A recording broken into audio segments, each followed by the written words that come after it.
alat ukur, sebelumnya harus kita ketahui dulu pengukuran itu ada yang dilakukan secara langsung dan ada yang dilakukan secara tidak langsung. Perbedaannya, kalau pengukuran yang dilakukan secara tidak langsung, kita tidak dapat hasil langsung, tidak mendapatkan hasil secara langsung. Misalnya dengan menggunakan tali rapia. Nah, Ibu ambil contoh, kita akan mengukur panjang buku, tapi menggunakan tali rapia. Kita letakkan tali rapia dari ujung satu ke ujung yang satunya lagi. Nah, jadi batas ukurannya tadi segini menggunakan tali rapia. Ini kan tidak dapat diketahui berapa panjang, berapa angkanya. Nah, jadi ini pengukuran secara tidak langsung. Untuk mengetahui berapa hasil pengukuran, berapa angka atau berapa panjang buku tersebut, kita harus mengukur kembali menggunakan alat ukur. Jadi ini bukan alat ukur ya. Nah, baru kita ketahui. Jadi perbedaannya, kalau pengukuran secara tidak langsung, kita tidak mendapatkan hasilnya secara langsung. Jadi harus mengukur kembali, ya harus dibantu lagi menggunakan alat ukur, baru kita mendapatkan hasil. Tapi kalau pengukuran secara langsung itu menggunakan alat ukur, jadi benda yang kita ukur itu langsung kita dapatkan hasilnya. Nah, kalau menggunakan alat ukur langsung terlihat berapa nilai atau skala dari pengukuran alat ukur yang digunakan. Itu perbedaan pengukuran secara langsung dan tidak langsung. Nah, untuk satuan, jadi masing-masing alat ukur itu memiliki satuan.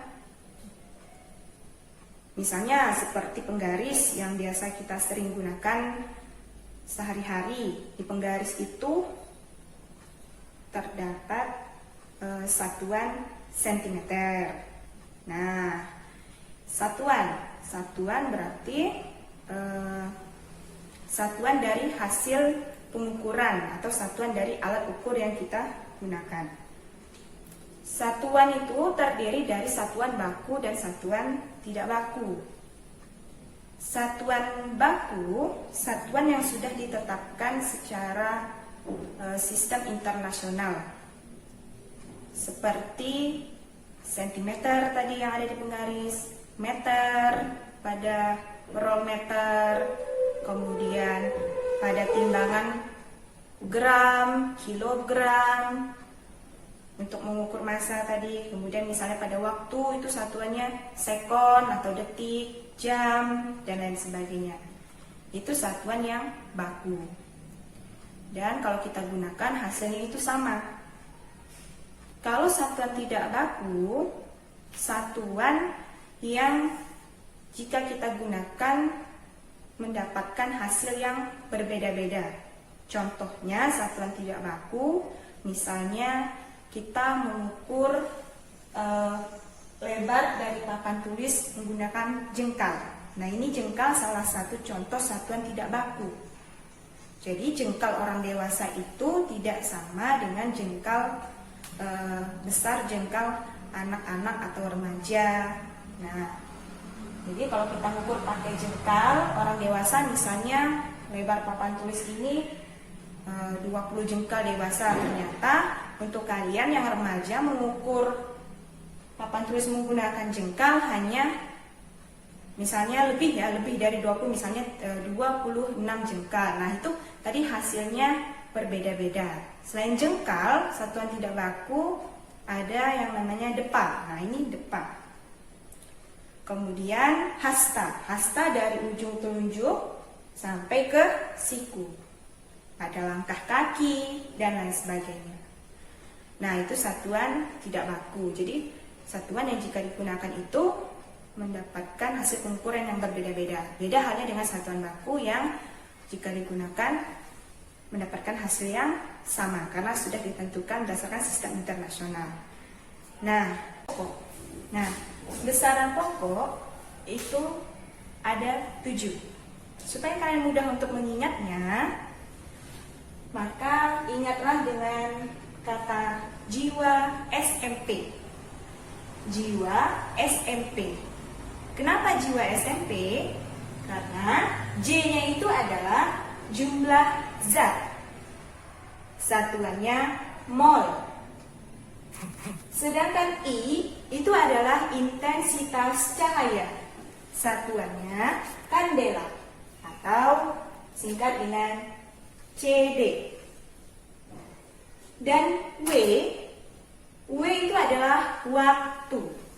Waktu satuannya sekon atau ditulis dengan lambang S. Untuk A adalah arus listrik.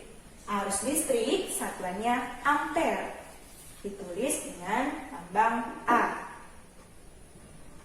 Sedangkan S ini adalah suhu. Satuannya Kelvin. Ditulis dengan lambang K. M itu adalah massa. Massa satuannya kilogram. Atau ditulis dengan kg. P di sini adalah panjang. Satuannya meter. Ditulis dengan lambang M kecil. Nah, jadi ingat besaran pokok, ingat dengan kata jiwa SMP.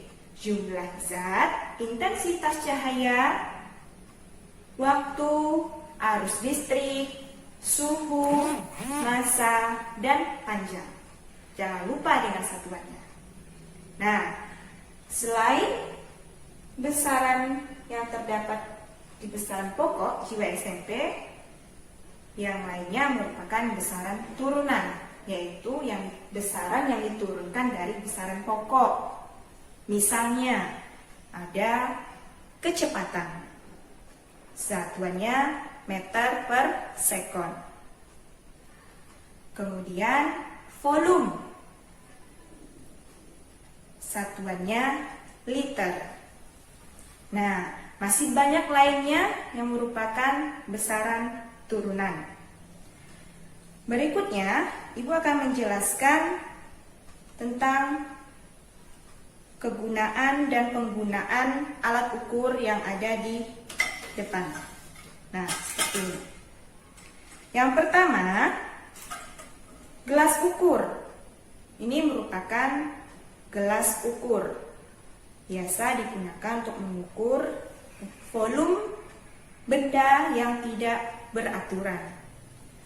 Di gelas ukur sudah terdapat garis skala untuk menunjukkan volume benda yang kita ukur. Misalnya, mengukur volume batu, yaitu dengan memasukkan batu ke dalam gelas ukur yang telah berisi air.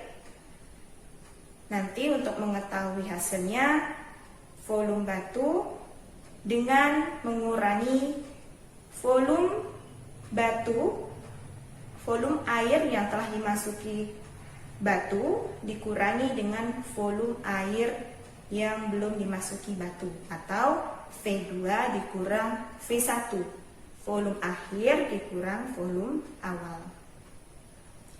Berikutnya ada alat ukur termometer untuk mengukur suhu. Termometer ini ada termometer manual dan digital. Ini termometer laboratorium manual yang berisikan zat cair alkohol. Jadi termometer itu ada yang berisi cairan berupa alkohol dan ada yang air raksa. Kedua perbedaan tersebut memiliki kelebihan dan kekurangan masing-masing. Cara penggunaan termometer tinggal diletakkan di ruangan yang akan kita ketahui suhunya dengan cara digantung. Untuk termometer seperti contoh yang Ibu gunakan ini. Nah, kalau ini digantung, nanti akan ada garis merah bagian tengah yang akan turun atau naik menunjukkan besar skala atau besar nilai suhu ruangan yang kita ukur. Nah, watch ini Stopwatch ini untuk mengukur waktu. Nah, yang ibu gunakan ini dia stopwatch yang manual. Biasanya kalau di HP kalian itu stopwatch yang sudah digital. Nah, untuk penggunaannya cukup dengan menekan bagian tengah stopwatch untuk memulai, kemudian tekan kembali untuk memberhentikan detik dari jarum stopwatch. Nah, tekan kembali untuk merestart atau memulai ulang dari stopwatch. Jadi ada jarum pendek menunjukkan menit, jarum yang panjangnya menunjukkan detik. Kemudian ada neraca. Ini merupakan neraca Ohaus untuk mengetahui berapa besar massa benda yang kita ukur. Neraca Ohaus ini yang ibu tunjukkan memiliki 4 lengan. Jadi cara penggunaannya tinggal menggeser pemberat yang ada di lengan masing-masing hingga ini terdapat jarum di sini. Jarum ini harus seimbang pas dengan angka 0. Jika sudah pas, maka segitulah nilai massa benda yang kita ukur. Ini neraca Ohaus. Nah, yang paling sederhana penggaris. Gue rasa masing-masing juga sudah mengetahui cara penggunaannya. Jadi, walaupun penggarisnya itu tidak lengkap nilai skalanya, hanya sampai misalnya tidak dimulai dari 0, misalnya dimulai dari 10, tapi kita menghitungnya harus mulai dari 0. Oke, itu penjelasan dari ibu. Jadi harus teliti dalam mengukur karena di saat pengukuran itu terdapat beberapa kesalahan, seperti kesalahan dari manusianya, dari pribadi atau dari alat ukur. Jadi sebagai praktikum tadi ya, yang melakukan praktik, apalagi ini pelajaran IPA, kalau melakukan pengukuran, nah harus memiliki sikap tadi teliti.